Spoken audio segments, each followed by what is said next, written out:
4 നാൾ മുമ്പാണ് കൊട്ടാരക്കര വാളകത്ത് വെച്ച് ദാരുണമായ ഒരു വാഹനാപകടം ഉണ്ടായത്. തൃശൂരിൽ നിന്നും തിരുവനന്തപുരത്തേക്ക് പോവുകയായിരുന്ന കാറും പാഴ്സൽ ലോറിയും കൂട്ടിയിടിച്ചുണ്ടായ അപകടത്തിൽ നടി നവോമി വിൻസെന്റിന് ഗുരുതരമായി പരിക്കേൽക്കുകയായിരുന്നു. കാറിൽ നവോമിക്കൊപ്പം അമ്മയും അനുജനുമുണ്ടായിരുന്നു. നവോമിയെ കൊട്ടാരക്കര വിജയ ഹോസ്പിറ്റലിലും അവിടെ നിന്ന് തിരുവനന്തപുരം കിംസ് ആശുപത്രിയിലേക്കും മാറ്റുകയായിരുന്നു. എന്നാൽ ഇന്നലെ രാവിലെയോടെ നവോമിക്ക് മസ്തിഷ്ക മരണം സ്ഥിരീകരിച്ചു. 4 നാൾ ആശുപത്രിയിൽ മരണത്തോട് മല്ലിട്ടുകിടന്ന നവോമിയുടെ തിരിച്ചുവരവിന് കുടുംബവും കൂട്ടുകാരുമെല്ലാം ഒന്നടങ്കം പ്രാർത്ഥനയിലായിരുന്നു. എന്നാൽ ആ പോരാട്ടങ്ങളെല്ലാം അവസാനിപ്പിച്ച് മരണത്തിലേക്ക് പോവുകയായിരുന്നു നവോമി വിൻസെന്റ് എന്ന 23-കാരി.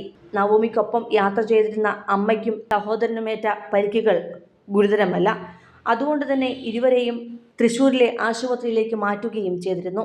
ഗോഖോ താരമായിരുന്ന നവോമി രജിഷ വിജയൻ പ്രധാന വേഷത്തിൽ എത്തിയ മമിത ബൈജുവും അഭിനയിച്ച ഗോഖോ എന്ന സിനിമയിൽ അഭിനയിച്ചിട്ടുണ്ട്. നവോമിയുടെ മരണവിവരം അറിഞ്ഞ് മമിത ബൈജു പങ്കുവച്ച ചിത്രമാണ് നവോമിയുടെ വേർപാട് ആരാധകരെയും അറിയിച്ചത്. ഇത് അവരെയും വേദനയിലാഴ്ത്തുകയായിരുന്നു. തൃശൂർ സെന്റ് തോമസ് കോളേജിൽ നിന്നും സൈക്കോളജിയിൽ PG ബിരുദം നേടിയ നവോമി ആദ്യമായി നേടിയ ജോലിയിൽ ജോയിൻ ചെയ്യുവാനായി തിരുവനന്തപുരത്തേക്ക് പോകുമ്പോഴാണ് അപകടമുണ്ടായത്. വടക്കാഞ്ചേരി പുല്ലാനിക്കാട് വാണിയം കിഴക്കേൽ വിൻസെന്റിന്റെ മകളാണ് നവോമി. ജൂൺ 25-നാണ് കൊട്ടാരക്കര വാളകത്ത് വെച്ച് ഇവർ സഞ്ചരിച്ച കാറും പാഴ്സൽ ലോറിയുമായി കൂട്ടിയിടിച്ച് അപകടം സംഭവിച്ചത്. ഗുരുതരമായി പരിക്കേറ്റ് തിരുവനന്തപുരത്തെ കിംസ് ആശുപത്രിയിൽ ചികിത്സയിലായിരുന്നു നവോമി. 24-ന് രാത്രി അമ്മ ജിപ്സിയും സഹോദരൻ ജോയലും ചേർന്ന് തിരുവനന്തപുരത്തേക്ക് ജോലി ആവശ്യത്തിന് പോകുമ്പോഴാണ് പുലർച്ചെ 4 മണിയോടെ അപകടം സംഭവിച്ചത്. അപകടത്തിൽ അമ്മയ്ക്കും സഹോദരനും പരിക്കേറ്റിരുന്നു. അച്ഛൻ വിൻസെന്റ് ഡ്രൈവറാണ്. അമ്മ ജിപ്സി ജിം ട്രെയിനറുമാണ്. സഹോദരി ഏഞ്ചൽ എറണാകുളത്ത് അധ്യാപികയായി ജോലി ചെയ്യുകയാണ്. അനുജൻ Joel Thrissur saint Thomas college വിദ്യാർത്ഥിയും. അതേസമയം നവോമി മറ്റു പലരുടെയും ജീവിത സ്വപ്നങ്ങൾക്ക് സ്വന്തം അവയവങ്ങൾ സമ്മാനിച്ചാണ് വിടവാങ്ങിയിരിക്കുന്നത്. നവോമിയുടെ അവയവങ്ങൾ ദാനം ചെയ്യുവാൻ സഹോദരി ഏഞ്ചൽ ആഗ്രഹം പ്രകടിപ്പിച്ചതോടെയാണ് അതിനുള്ള നീക്കം തുടങ്ങിയത്.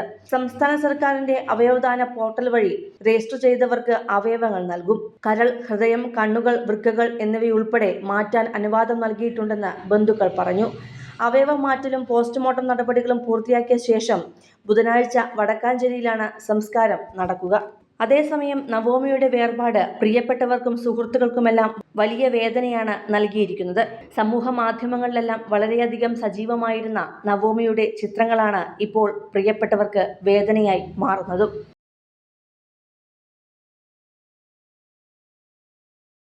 കൂടുതൽ സിനിമ, സീരിയൽ, ചാനൽ വാർത്തകൾക്കും നിങ്ങളുടെ പ്രിയപ്പെട്ട താരങ്ങളുടെ എക്സ്ക്ലൂസീവ് അഭിമുഖങ്ങൾക്കുമായി സബ്സ്ക്രൈബ് ചെയ്യാൻ മറക്കല്ലേ.